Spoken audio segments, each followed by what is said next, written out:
Episode के start में हम लोग यहाँ पे वो स्कैरेट सिटी देखते हैं। हम लोग यहाँ पे सेट को देख रहे होते हैं जो कि बात लेने के लिए रेडी हो रहा होता है। वो हमसे बताता है कि नॉर्मली तो उसे कोई भी चीज पसंद या फिर नफरत नहीं है, लेकिन जब उसको चॉइस करने की बारी आती है तो छोटी छोटी चीज को भी यहाँ पे अपने मुताबिक ही चूज करता है। जैसे कि जो चीजें उसे नहीं पसंद है वो उनको देखता तक नहीं है, और जो चीजें उसे पसंद है उसको उससे कोई अलग नहीं कर सकता। एंड उनमें से ही एक चीज जो कि उसे बहुत ही पसंद है वो है हॉट स्प्रिंग। अगले सीन में हम लोग सेट को देखते हैं जो कि हॉट स्प्रिंग के अंदर आ जाता है। शॉकिंग बात तो ये रहती है कि वहाँ पे ऑलरेडी यहाँ पे एलेक्सिया बात ले रही होती है। वो वहाँ पे सेट को देख के काफी हैरान होती है। वो सोच रही थी कि आखिर ये यहाँ पे क्यों आ गया। फिलहाल एलेक्सिया घबराते हुए यहाँ पे बात शुरू करती है और बोलती है, मेरे ख्याल से तुम्हारे सारे चोट यहाँ पे हील हो गई है। मैंने जो तुम्हें कट मारा था वो काफी ज्यादा गहरा था। इस पे यहाँ पे सेट बोलता है, तो क्या इस तरीके से एक किलिंग मशीन अपोलोजाइज करती है। इस पे एलेक्सिया बात पलटते हुए बोलती है कि तुम यहाँ पे क्यों आए हो। सेट बोलता है कि वो यहाँ पे अपने फ्रेंड्स की वजह से आया है। उनके फ्रेंड्स ने बोला कि यहाँ पे काफी ढेर सारी चीजें हैं एक्सप्लोर करने के लिए। एलेक्सिया बोलती कि वो यहाँ पे गॉडेस ट्रायल के लिए आई है, लेकिन उससे भी बढ़ के वो कुछ और चीजें हैं जो यहाँ पे करने आई है, लेकिन वो सारी इन्फॉर्मेशन नहीं बता सकती क्योंकि वो यहाँ पे काफी ज्यादा कॉन्फिडेंशियल है। वेल अब सेट पूछता है कि आखिर ये गॉडेस ट्रायल होता क्या है। एलेक्सिया बताती है कि यार पूरे साल में एक बार इस सेंचुरी में एक कंपटीशन रखा जाता है जहाँ पे दुनिया भर से स्वॉर्ड्समैन आते हैं, और अगर उनकी कॉल यहाँ पे कोई एंशिएंट हीरो सुन लेता है तो वो काफी फेमस हो जाते हैं। सिंपल भाषा में बोलो तो वो लोग काफी ज्यादा यहाँ पे पावरफुल माने जाते हैं। सिड बोलता है कि क्या अभी तक किसी ने भी यहाँ पे उन एंशिएंट हीरो को हराया है। इस पे एलेक्सिया बोलती कि कल या फिर परसों किसी एक बंदे ने यहाँ पे हीरो ओलिवर को स्पॉन कर लिया था। हालांकि मुझे नहीं लगता कि वो उसे हरा पाया, लेकिन स्पॉन तो कर ही लिया था। एलेक्सिया बताती है कि यार अगर तुम्हें और भी ज्यादा जानना है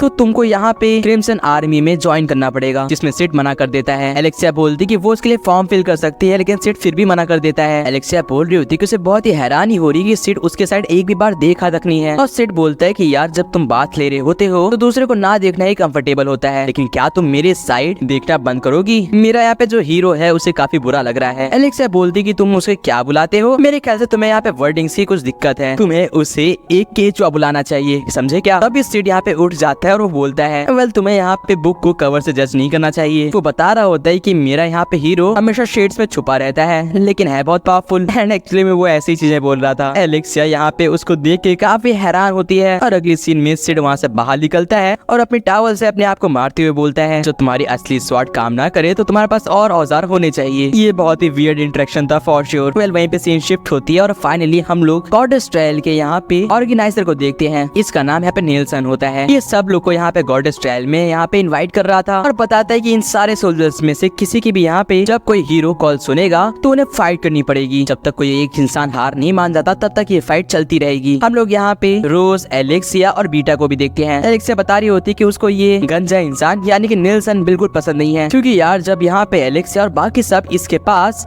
इस चर्च की यहाँ पे छानबीन करने के लिए परमिशन लेने गए थे तो इसने मना कर दिया और बोला कि जब तक गॉडेस ट्रायल नहीं हो जाता तब तक तुम लोग कुछ नहीं कर सकते। माफ करना तुम्हारी हॉबी, अरे नहीं मतलब तुम्हारी यहाँ पे जो भी ऑब्जर्वेशन है उससे मुझे कोई फर्क नहीं पड़ता। एलेक्सिया बोल रही होती कि इसको यहाँ पे देख के इसे बहुत ही गुस्सा आ रही है। ये अपने आप को समझता क्या है, एक बार मैं अपने फादर से बता दूं तो इसकी ऐसी की तैसी हो जाएगी। लेकिन तभी एलेक्सिया का ध्यान यहाँ पे बीटा पे जाता है। उसको यहाँ पे बीटा का नाम नहीं पता होता है, लेकिन उसे पता था कि उसका फेक नेम जो है वो नात्सुने है और ये बहुत ही फेमस ऑथर है। बीटा यहाँ पे सबसे हाई हेलो कर रही होती है क्योंकि उसके काफी फैंस आए थे और एलेक्सिया को अजीब लग रहा था। तभी बीटा उसको यहाँ पे एक कंपटीशन वाली ग्लेयर देती है और ये देखे तो एलेक्सिया की बहुत ही ज्यादा आग जल जाती है। एलेक्सिया बोल रही होती कि ये नात्सुने अपने आप को समझती क्या है, और बीटा यहाँ पे बोल रही होती है कि उसे एलेक्सिया से नफरत है क्योंकि एलेक्सिया हमेशा सिड का गलत फायदा उठाती है। वो उसकी क्लासमेट है इसलिए वो उससे यहाँ पे और क्लोज होने की ट्राई करती रहती है। इनफैक्ट यार एलेक्सिया तो उसका बिल्कुल भी डिजर्विंग नहीं थी लव के, बल्कि उसकी जगह तो एक एल्फ को होना चाहिए था जिसके फेस पे एक ब्यूटी मार्क हो। एक्चुअली में वो अपने आप को इमेजिन कर रही थी। बीटा बोल रही होती कि वो कभी भी एलेक्सिया जैसे इंसान को सिड को डेट नहीं करने देगी,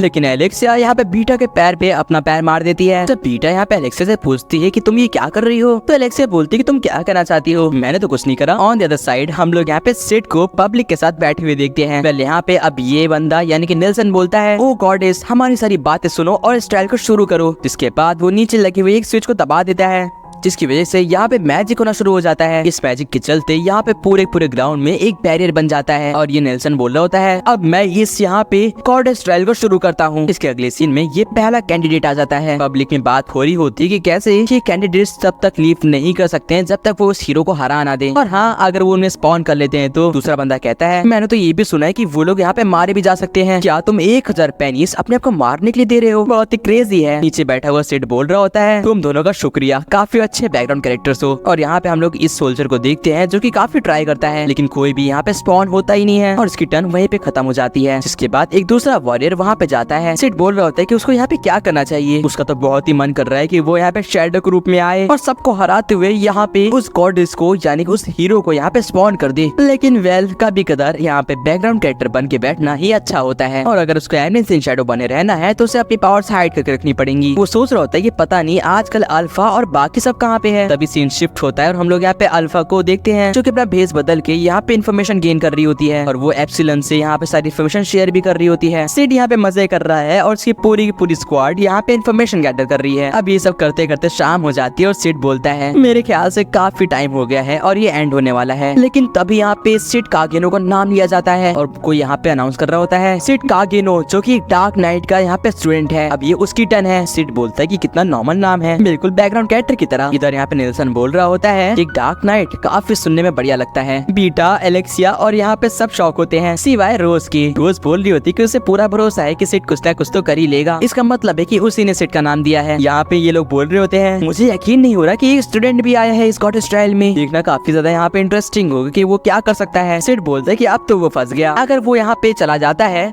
और गलती से भी कोई भी स्पॉन हो जाता है तो इन लोगों को उसकी पावर के बारे में मालूम पड़ जाएगा। अगर वो नहीं जाता है तो उसकी इज्जत घट जाएगी, तो कि पहले भी नहीं है लेकिन यार उसको स्कूल से भी निकाल दिया जाएगा क्योंकि डार्क नाइट्स का यहाँ पे नाम खराब हो जाएगा। इसका मतलब है कि उसे ऑप्शन 3 चूज करना पड़ेगा। इसके बाद वो अपनी थोड़ी सी पावर निकाल के आसमान की तरफ फेंक देता है और उसका वो यहाँ पे स्लाइम सूट की थोड़ी सी पावर आसमान में ग्लो करने लग जाती है। अगली सीन में जब सबका ध्यान यहाँ पे उसके साइड होता है तभी वहाँ पे एंट्री लेता है शैडो, यानी कि सिड। ऑफ कोर्स शैडो बोल रहा होता है मैं तुम सबको आजाद करने के लिए आ चुका हूँ। शैडो को देखते ही ये सब लोग यहाँ पे हैरान हो जाते हैं और बिल्कुल चौंकाना भी। शैडो बोल रहा होता है मेरा नाम है शैडो, मैं शैडोज में रहता हूँ शैडोज को हंट करने के लिए। यहाँ पे नेल्सन शैडो को देखते हुए बोल रहा था कि इस बंदे ने हमारी नाक पे दम कर रखा है बहुत टाइम से और इसको क्या सच में लगता है कि ये किसी गॉडेस को स्पॉन कर लेगा? बेवकूफ है बेवकूफ। लेकिन यहाँ पे बीटा अच्छे से जानती थी कि शैडो अगर अपनी पावर यूज करेगा तो सबसे पावरफुल इंसान स्पॉन होगा। शैडो बोल रहा होता है कि मेरी बात को सुनो और मेरे यहाँ पे इन्विटेशन का जवाब दो। और अगली सीन में वहाँ पे बहुत ही ज्यादा मैसिव और स्पॉन होने लग जाता है। नेल्सन बोल रहा था कि उसने तो बटन भी नहीं दबाया, तो ये कैसे हो रहा है? हम लोग देखते हैं कि एक बहुत ही ज्यादा पावरफुल विच स्पॉन हो जाती है जिसको देख के नेल्सन बोल रहा होता है ये पॉसिबल नहीं है, वो तो अरोरा है। यहाँ पे सब लोग पूछ रहे होते हैं कि आखिर ये कौन है। तभी बीटा एक्सप्लेन कर रही होती है कि वो यहाँ पे विच ऑफ क्लाइमिटी है, उसका नाम अरोरा है और वो इस दुनिया की सबसे ज्यादा पावरफुल विच है, वो चाहे तो पूरी दुनिया को खत्म कर सकती है। तभी यहाँ पे बीटा नेकलेस को यहाँ पे बहला फुसला के उससे और भी ज्यादा इन्फॉर्मेशन निकलाने लग जाती है। ऑन दिस साइड यहाँ पे एलेक्सिया बोल रही होती है कि अगर सिड ने यहाँ पे अरोरा को स्पॉन करा है तो इसका मतलब है कि उसकी पावर इस लेवल तक पहुंच चुकी है कि वो पूरा वर्ल्ड यहाँ पे डिस्ट्रॉय कर सकता है। शैडो बोल रहा होता है उसे बहुत ही ज्यादा खुशी है, ये पहली बार है कि उसका ऑरा कोई मैच कर पा रहा है। उसका वो कॉन्फिडेंस, उसकी वो बात करने के स्टाइल और वो फाइटिंग स्टाइल कोई मैच कर पा रहा है और उसे फाइट करने में काफी मजा आएगा। इसके ठीक अगली सीन में यहाँ पे अरोरा अपने यहाँ पे ब्लड मैजिक यूज करती है और सिड उसको डॉज करते हुए सोच रहा होता है ये पहली बार हो रहा है कि कोई मेरे से बात करने की कोशिश कर रहा है। वो बोलता है कि उसके अटैक्स बहुत ही ज्यादा शार्प है और एक्यूरेट है। सिड बोलता है तुमसे मिलके खुशी हुई। वॉयलेट कलर की आइज वाली विच एलेक्सिया बोल रही होती है लेकिन ये तो इम्पॉसिबल है कि अगर यहाँ पे शैडो उसे हरा दे। लेकिन बीटा बोलती है कि शैडो ने अभी तक एक भी हिट नहीं लिया है, वो सारे हिट्स को यहाँ पे डॉज कर रहा है। इधर एलेक्सिया बोल रही होती है कि तुम सही कह रही हो, शैडो को एक भी हिट नहीं लगा है। देख के तो ऐसा लगता है कि वो सिर्फ और सिर्फ यहाँ पे अरोरा को पढ़ना चाहता है और अटैक नहीं करना चाहता है। यहाँ पे शैडो बोल रहे होते हैं कि पहली बार है कि किसी ने मेरे से इतनी लंबी बातचीत करी है, तो फिर ठीक है वॉयलेट, मैं तुम्हें आजाद करना चाहता हूँ। हम लोग देखते हैं कि सिड उसके सारे अटैक से यहाँ पे घिरा होता है और उसके ठीक नीचे से वॉयलेट दिख रही थी जिसके अटैक्स की जगह उसे जंजीर दिख रही थी, जैसे कि उसको किसी ने यहाँ पे कैद कर रखा हो। और सिड एक बार में ही यहाँ पे उसके सारे अटैक्स को काटते हुए उसके ठीक पास पहुंच जाता है। और यहाँ पे वॉयलेट की आंखों में देख के ऐसा लग रहा था कि वो बहुत टाइम से किसी ऐसे का इंतजार कर रही थी। और अगले सीन में सिड यहाँ पे अपने एक स्लैश के साथ इसे खत्म कर देता है। वॉयलेट के यहाँ पे खून निकलने लग जाता है और वो वहीं पे गायब हो जाती है और सिड भी उसे हराने के बाद वहीं से गायब हो जाता है। नेल्सन बोल रहा होता है कि ये इम्पॉसिबल होना चाहिए, ये नामुमकिन है, वो उसे नहीं हरा सकता। हम लोग देखते हैं कि यहाँ पे पूरे